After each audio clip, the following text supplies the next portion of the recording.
ज्यादा होते हैं। ओके जी, चलिए फिर क्लास को स्टार्ट करते हैं। सारे बच्चे चैट सेक्शन में आंसर भी लगाते चलिएगा। देखिए पहला नंबर सवाल आपके सामने है, फोन के स्क्रीन पर है, सभी बच्चे लगा दो। क्या होगा इसका सही जवाब, क्या होगा? देखो पहला नंबर सवाल कह रहा है जब नर और मादा गैमीट में युग्मन होता है तब यह कहलाता है। बता दो, जब नर और मादा दोनों भाग ले रहा है तब यह क्या कहलाएगा? तो इसे लैंगिक जनन यानी कि सेक्सुअल रिप्रोडक्शन बोलते हैं बच्चा पार्टी। करेक्ट आंसर कौन सा होगा? तो ऑप्शन नंबर बी हो जाएगा। सभी बच्चे याद रखिएगा, जब नर और मादा युग्मन में गैमीट होता है वो हमारा लैंगिक प्रजनन कहता है। जब एक प्राणी यानी कि सिंगल पेरेंट भाग लेते हैं तब उसे हम लोग अलैंगिक जनन बोलते हैं। इसको भी आप लोग याद रखिएगा। दूसरा नंबर सवाल देखिए, बहुत ही ज्यादा, सारे प्रश्न बहुत ज्यादा इंपॉर्टेंट है। देखो इनमें कौन सा भाग अगुणित है? अगुणित पूछा गया है। देखो which of this parts is haploid, कौन सा होगा? हैप्लॉइड पूछा गया, कौन सा होता है? अंडाशय हमारा 2n होता है, परागकोश भी 2n है, युग्मनज भी 2n है, यानी कि हैप्लॉइड कौन सा है? तो पराग हो जाएगा। राइट आंसर कौन सा होगा? तो ऑप्शन नंबर सी हो जाएगा। याद रखिएगा,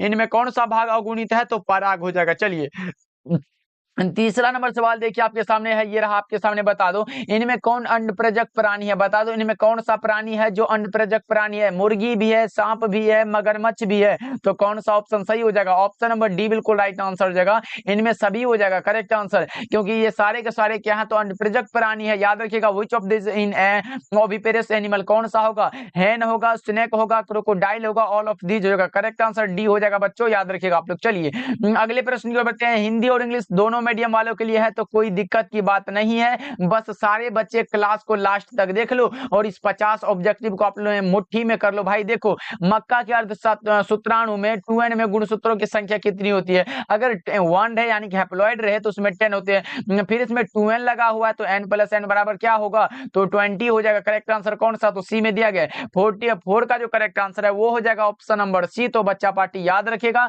ये भी क्वेश्चन कई बार आपके बोर्ड एग्जाम में आ चुका है। चलिए पांचवा नंबर सवाल को देखते हैं, क्या कर रहा है? देखो आपके सामने रहा, सेमल में किसके द्वारा परागन होता है? बता दो सेमल में परागन किसके द्वारा होता है? बहुत ही ज्यादा इंपॉर्टेंट है। कई बच्चे चमगादड़ लगाएंगे जो कि बिल्कुल गलत है। ये किसके द्वारा? तो पक्षी के द्वारा होता है। राइट आंसर बी हो जाएगा, बिल्कुल करेक्ट आंसर है बच्चों। याद रखिएगा, सेमल में जो परागन होता है वो पक्षियों के द्वारा होता है, तो सभी बच्चे याद रखोगे। चलिए 6 नंबर सवाल को देखते हैं, हमारे सामने आ चुका है। बता दो जाइगोट से भ्रूण बनने तक की क्रिया को क्या कहते हैं? बहुत इंपॉर्टेंट है, तो लगा दो राइट आंसर क्या होगा? जाइगोट से भ्रूण बनने तक की क्रिया को क्या कहते हैं? एम्ब्रियोजेनी बोलते हैं, भ्रूणकोश विकास बोलते हैं, भ्रूणपोष विकास बोलते हैं, या फिर पार्थेनोकॉर्पी बोलते हैं। अब बोलोगे सर ये देखो बी और सी सेम लग रहा है, लेकिन नहीं बच्चा पार्टी, यहाँ भ्रूणकोश है और यहाँ भ्रूणपोष है। तो लगा दो राइट आंसर क्या होगा? जाइगोट से भ्रूण बनने तक की क्रिया को जो हम लोग बोलते हैं उसे हम लोग बोलते हैं एम्ब्रियोजेनी। करेक्ट आंसर कौन सा होगा? तो ए हो जाएगा। Right answer option number A हो जाएगा बच्चों, याद रखिएगा। 7 नंबर सवाल देखिए आपके सामने, ये रहा। बता दो इनमें किसमें एरिल नहीं पाया जाता है? एरिल किसमें होता है? लीची में होता है, शरीफा में होता है, या और कौन सा है? ये मरिस्टिका में भी होता है, लेकिन आम में कभी एरिल नहीं पाया जाता है। राइट आंसर सी हो जाएगा। Right answer option number C होगा 7 का, याद रखिएगा आप लोग। चलिए फिर 8 नंबर सवाल को देखते हैं। सभी बच्चे क्लास को लाइक करते चलिएगा। बच्चा पार्टी जितने भी नए जुड़ रहे हो तो चैनल पे पहली बार जुड़े हो तो सब्सक्राइब करके ऑल नोटिफिकेशन पे सेट कर लीजिएगा, क्योंकि डेली शाम के 7 बजे, शाम के क्या तो शाम के एक हमारा शाम के 7 बजे और 9 बजे 2 क्लास होता है, तो दोनों क्लास को ज्वाइन करो आप लोग और अपने अगले टॉपर बनने के लिए तैयार हो जाओ। देखो नर युग्मक तथा मादा युग्मक के संयोजन से क्या बनता है? नर युग्मक भी हमारा हैप्लॉइड होता है और कौन सा मादा युग्मक भी कौन सा होता है? हैप्लॉइड होता है। दोनों के संयोजन से जो बनता है वो बनता है कौन सा? तो 2n बनता है। आप देख लो कौन सा 2n है, तो जाइगोट होगा। करेक्ट आंसर कौन सा? तो डी में दिया गया बच्चों, क्योंकि ये सारे के सारे हैप्लॉइड है, लेकिन ये जाइगोट जो है ये हमारा डिप्लॉइड है। इसको भी आप लोग याद रखिएगा, क्योंकि नर युग्मक भी है और मादा युग्मक भी है। तो करेक्ट आंसर कौन सा होगा? डी बिल्कुल राइट आंसर हो जाएगा बच्चा पार्टी, याद रखिएगा। चलिए अगले प्रश्न को देखते हैं। 9 नंबर सवाल देखिए आपके सामने, ये रहा। भारत में परिवार नियोजन कार्यक्रम कब आरंभ हुआ? भारत में परिवार नियोजन कार्यक्रम जो आरंभ हुआ था वो हुआ था 1951 में। सही जवाब ऑप्शन नंबर ए होगा। 10 नंबर सवाल को देखते हैं। हमारे सामने आ चुका है 10 नंबर सवाल, संतानोत्पत्ति नियंत्रण के क्या उपाय हैं? संतानोत्पत्ति नियंत्रण के क्या उपाय हैं? बता दो सभी बच्चे, संतानोत्पत्ति नियंत्रण के क्या उपाय है? सभी बच्चे बताएंगे तो वो है हमारा हार्मोनल विधि भी है और प्राकृतिक विधि भी है और यांत्रिक विधि, तीनों हो जाएगा। राइट आंसर कौन सा? इनमें से सभी विधियां। ऑप्शन नंबर डी लगा लो, बिल्कुल करेक्ट आंसर होगा। What are the methods of birth control, कौन सा होगा? All of these methods. या कब संपन्न होती है? क्रॉसिंग ओवर की क्रिया जो होती है वो कब संपन्न होती है, यानी कि क्रॉसिंग ओवर की जो क्रिया है वो किस एज में संपन्न होती है? बता दो क्या होगा, वो होता है पेक्टिन की अवस्था में। कौन सा? तो ऑप्शन नंबर ए होगा बिल्कुल राइट आंसर। 11 का जो राइट आंसर है वो हो जाएगा option number A. Crossing over किस अवस्था में पाया जाता है? तो पेक्टिन की अवस्था में, याद रखिएगा आप लोग। चलिए अगले प्रश्न की ओर बढ़ते हैं। अगला प्रश्न देखिए, 12 नंबर सवाल क्या कर रहा है, बता दो इसका राइट आंसर क्या होगा। सभी बच्चे चैट सेक्शन में बता दो।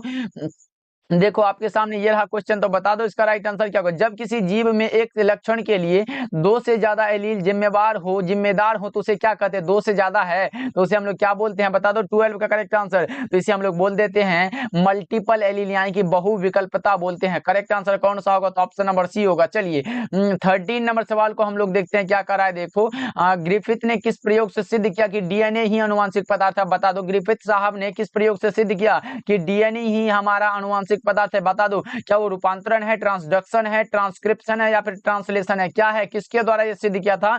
यह किया था हमारे किसके द्वारा?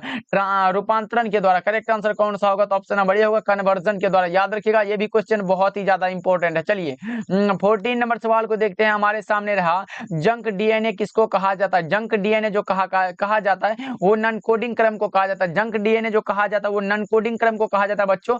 ऑप्शन नंबर बी लगा लो, और यह क्वेश्चन बहुत ही ज्यादा इंपॉर्टेंट है बच्चा पार्टी, याद रखिएगा आप लोग। चलिए अगले प्रश्न को देखते हैं। अगला प्रश्न 15 नंबर सवाल देखिए, प्रोटीन संश्लेषण में दो अमीनो अम्ल के बीच किस प्रकार का बंध होता है? प्रोटीन संश्लेषण में दो अमीनो अम्लों के बीच किस प्रकार का बंध होता है? बता दो वो हमारा कौन सा होता है? पेप्टाइड बॉन्ड होता है। राइट आंसर ये हो जाएगा 15 का सही जवाब ऑप्शन नंबर ए हो जाएगा बच्चा पार्टी, याद रखिएगा ये भी क्वेश्चन बहुत ही ज्यादा इंपॉर्टेंट है। 15 का right answer option number A होगा, सभी बच्चे याद रखोगे। चलिए एक बार चैट सेक्शन में बता दो क्या लाइक कर चुके हो आप लोग क्लास को? एक बार सभी बच्चे बता दो लाइक किए हो कि नहीं। सभी बच्चे एक बार क्लास को लाइक कर देना भाई, क्योंकि जानते हो एक पीडीएफ को बनाने में कम से कम 2-3 घंटा लग जाता है। तो बच्चा पार्टी इतना मेहनत को समझो, एक बार क्लास को लाइक कर देना बच्चों। जितने भी बच्चे जुड़े हुए हो सभी बच्चे क्लास को लाइक कर देना, और चैनल पे पहली बार जुड़े हो तो सब्सक्राइब भी कर लीजिएगा बच्चा पार्टी। चलिए 16 नंबर सवाल देखिए, प्राकृतिक चुनाव का प्रवर्तक कौन है? प्राकृतिक चुनाव का प्रवर्तक हम लोग किसे मानते हैं? तो वो है हमारे कौन? बता दो 16 का सही जवाब क्या होगा। तो प्राकृतिक प्रवर्तक का जो चुनाव है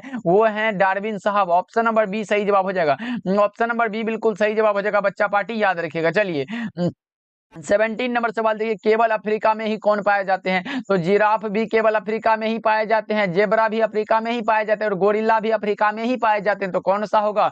ऑप्शन नंबर डी 100% सही जवाब हो जाएगा। इनमें से सभी लगा लो बच्चों, ऑप्शन डी बिल्कुल राइट आंसर होगा। फाउंड ओनली अफ्रीका कौन सा होगा? जिराफ होगा, जेबरा होगा, गोरिल्ला, ऑल ऑफ दीज हो जाएगा। राइट आंसर डी होगा। चलिए अगले प्रश्न को देखते हैं। अगला प्रश्न 18 नंबर सवाल देखिए, घोड़े का सबसे पुरातन पूर्वज कौन सा है? घोड़े का जो सबसे पुरातन पूर्वज है वो है ईओ हिप्पस। कौन सा? ईओ हिप्पस, यानी कि 18 का जो सही जवाब है वो हो जाएगा ऑप्शन नंबर ए। तो सही जवाब लगा लो आप लोग, और अच्छे से याद रखना घोड़े का सबसे पुरातन जो पूर्वज है वो है ईओ हिप्पस। चलिए 19 नंबर सवाल को देखते हैं। हमारे सामने आ चुका है, बता दो इसका राइट आंसर क्या होगा।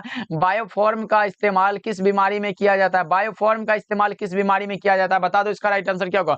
क्लोरेला होगा, मलेरिया होगा, अमीबिया पेचिस होगा या फिर एड्स होगा? ये किया जाता है अमीबिया पेचिस में। राइट आंसर कौन सा होगा? तो सी होगा। 19 का correct answer option number C हो जाएगा बच्चा पार्टी, याद रखिएगा। चलिए फिर 20 नंबर सवाल को देखते हैं।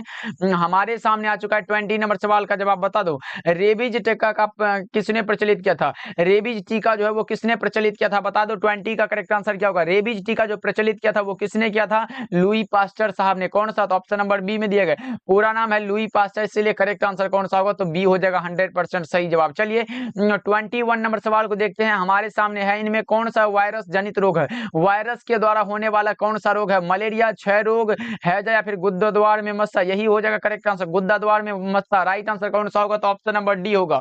ऑप्शन डी बिल्कुल सही जवाब हो जाएगा बच्चा पार्टी, याद रखिएगा सभी बच्चे। चलिए 22 नंबर सवाल को देखते हैं। हमारे सामने आ चुका है, बता दो शहद का निर्माण कौन करती है? ये तो कई बार आपके बोर्ड एग्जाम में भी आ चुका है, तो बता दो शहद का निर्माण कौन करती है? या यानी कि कार्यकर्ता या फिर सेवक मधुमक्खी कह सकते हो। तो ऑप्शन नंबर बी आपका करेक्ट हो जाएगा।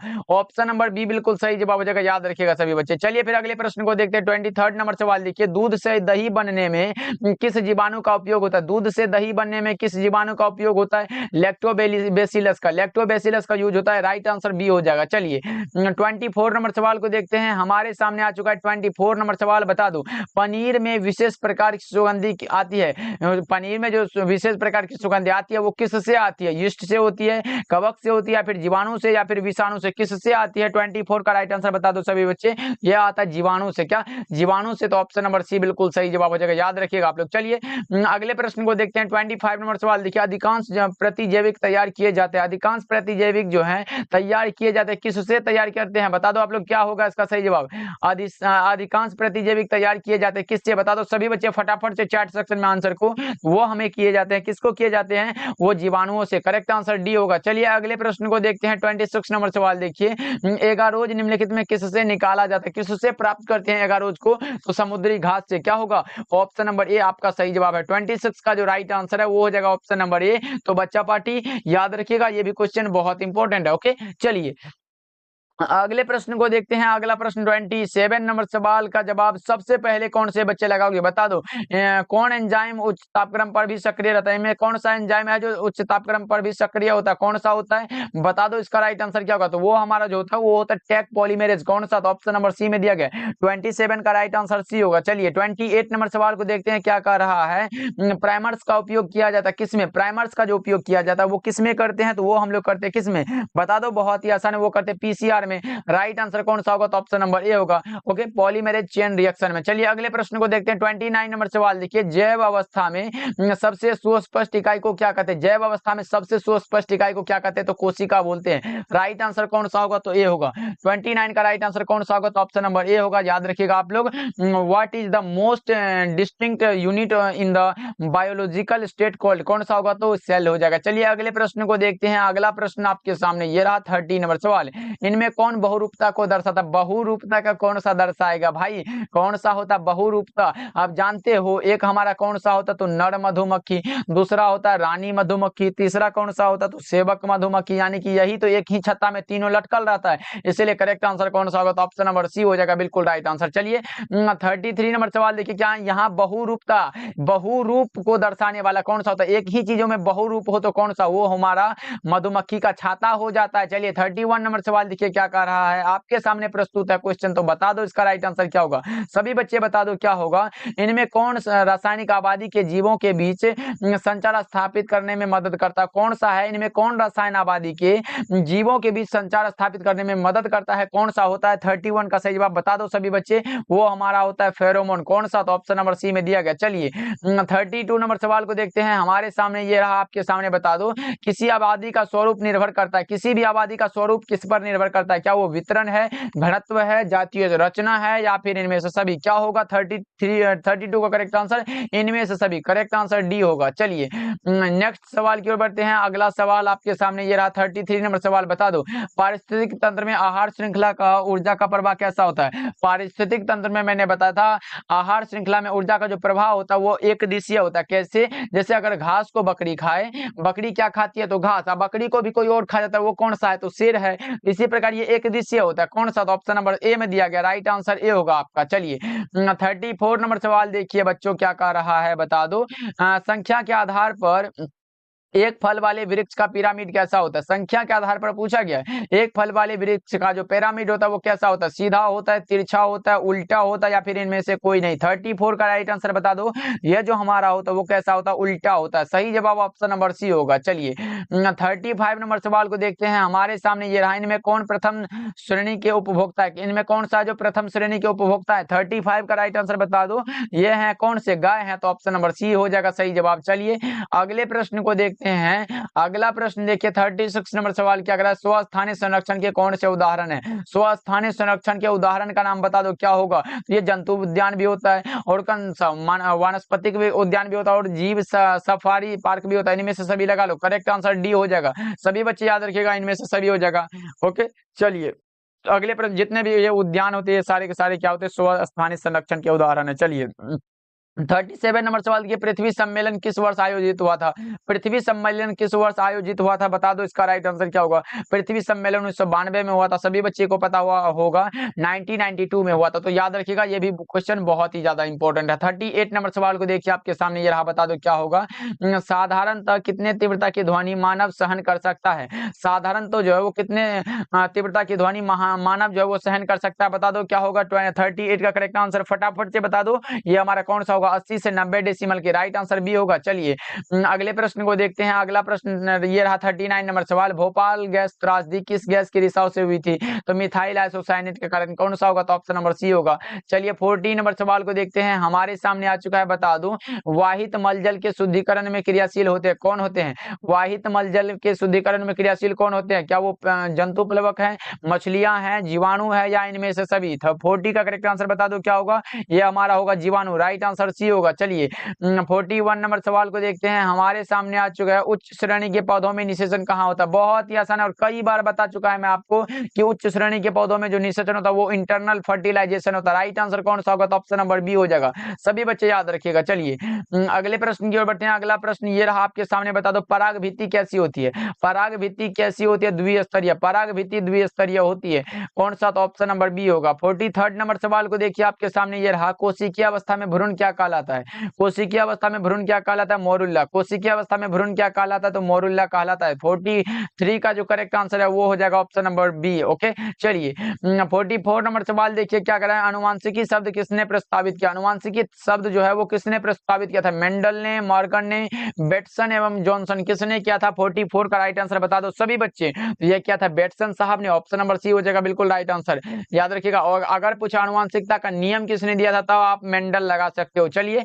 अगले प्रश्न की ओर बढ़ते हैं। 45 नंबर सवाल देखिए, अनुवांशिकता के नियम आप लगा सकते हो कि सर इसका राइट आंसर मेंडल जी होगा, कौन सा होगा? तो मेंडल जी होगा, correct answer option number C में दिया गया। अनुवांशिकता के नियम पूछे तब मेंडल दिए थे। ओके चलिए अनुवांशिकता अगर शब्द पूछे किसने प्रस्तावित किया था, तो वो किए थे, किसने? बेटसन ने। चलिए अगले प्रश्न की ओर बढ़ते हैं। अगला प्रश्न 46 नंबर सवाल है, न्यूक्लिक अम्ल पॉलीमर है किसका? न्यूक्लिक अम्ल जो पॉलीमर है वो किसका पॉलीमर होता है? तो न्यूक्लियोटाइड का। न्यूक्लिक अम्ल पॉलीमर है न्यूक्लियोटाइड का, राइट आंसर ये होगा। 46 का सही जवाब ऑप्शन नंबर ये है। 47 नंबर सवाल को देखिए आपके सामने, ये रहा, क्रमिक विकास में योगदान है, क्रमिक विकास में किसका योगदान होता है? बता दो। स्वपरागन यानी कि सेल्फ पोलिनेशन का, क्रॉस पोलिनेशन, या फिर कायिक प्रवर्धन का, या फिर कौन सा? संकरण का। किसका होता है? यह होता है पर परागन का, option number B right answer है, यानी कि क्रॉस पोलिनेशन का। चलिए फिर अगले प्रश्न को देखते हैं। 48 नंबर सवाल आपके सामने ये रहा, बता दो नई प्रजातियों के निर्माण का महत्वपूर्ण कारक क्या है?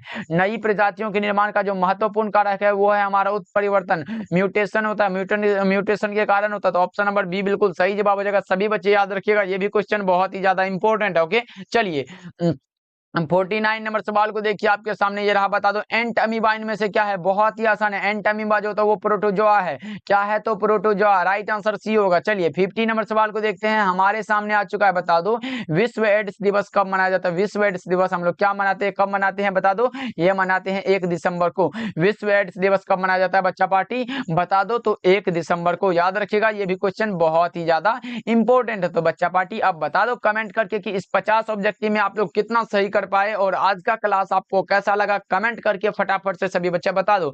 चैनल पे पहली बार जुड़ रहे हो बच्चा पार्टी, तो सब्सक्राइब करके जुड़ जाओ ना हमारे साथ। ऐसे ही आप तैयारी करो, बिल्कुल फ्री, एक भी पैसा किसी को नहीं देना है, बस आप जुड़ो हमारे साथ, बिल्कुल फ्री तैयारी करो। ओके जी, मिलते हैं फिर अगले क्लास में। सारे बच्चे एक बार क्लास को लाइक कर देना। ओके मिलते हैं।